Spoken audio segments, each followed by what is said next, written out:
Hi friends, Padmas mini കിച്ചണിലേക്ക് എല്ലാവർക്കും സ്വാഗതം.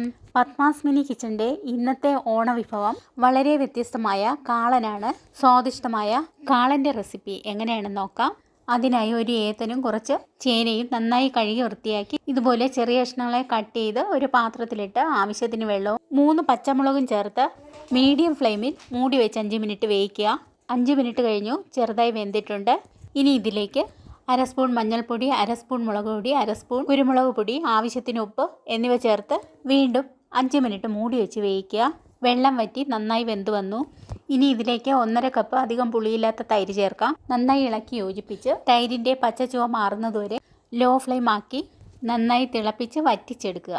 ഇതുവരെ സബ്സ്ക്രൈബ് ചെയ്യാത്തവരുണ്ടെങ്കിൽ ഒന്ന് സബ്സ്ക്രൈബും ഷെയറും ചെയ്തേക്കണേ. ഈ സമയം ഒരു ജാറിൽ 1 കപ്പ് തേങ്ങയും അര സ്പൂൺ ജീരകവും ചേർത്ത് നന്നായി അരച്ചെടുത്ത് കുറുകി വന്ന കറിയിലേക്ക് ഒഴിച്ച് നന്നായി ഒന്ന് മിക്സ് ചെയ്യുക. അരച്ചെടുത്ത ജാറിൽ കുറച്ച് വെള്ളവും 1 സ്പൂൺ അരിപ്പൊടിയും ചേർത്ത് മിക്സ് ചെയ്ത് കറിയിലേക്ക് ഒഴിക്കാം. ഇനി നന്നായി ഒന്ന് ഇളക്കി യോജിപ്പിക്കുക. കറി നന്നായി കുറുകി പാകമായിട്ടുണ്ട്. ഇനി ഒരു പാനിൽ 1.5 ടേബിൾ സ്പൂൺ വെളിച്ചെണ്ണ, 1 സ്പൂൺ കടുക്, അര സ്പൂൺ ഉലുവ, കട്ട് ചെയ്ത 2 വറ്റൽമുളക്, കുറച്ച് കറിവേപ്പില എന്നിവ ചേർത്ത് കടുക് താളിച്ച് കറിയിലേക്ക് ഒഴിക്കാം.